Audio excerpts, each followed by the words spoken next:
First off, it's such an honor to have you in Toronto, which I had the privilege to call home. And we know how great your memory is, so I figured I'd start with a pretty easy question for you. And what was your inspiration for the characters for All Things? Like, were they from personal acquaintances, or did you just completely come up with them and figured they'd be really good to play against Scully for her development for that episode? I don't know. All I remember about All Things is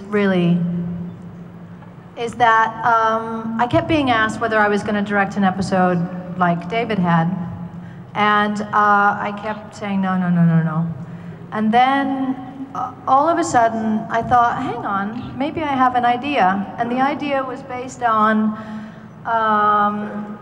a Roald Dahl short story. Well, no, there was an image from a Roald Dahl short story where the main character in the story walks down a street, and as he's passing a sign for a bed and breakfast, he's looking for a place to stay. And then all of a sudden he stops and he turns around and he looks up behind him and he sees a sign swinging for a bed and breakfast.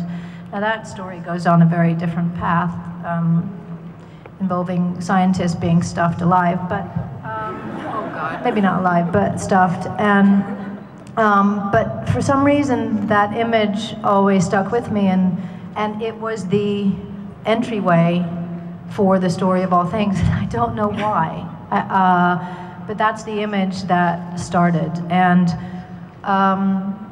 so when I thought I might have an idea, I just kind of started writing, and I ended up literally at 3 o'clock in the morning, wrote the outline for that episode. And I don't know where any of it came from. I don't, you know, the relationship with her ex-teacher and all that, it just kind of came out on the page. But then after I started working on it, I presented the outline to Chris and said, you know, I have this idea and I might want to direct it. And he said, well, you know, write it first and then I'll tell you whether you can direct it.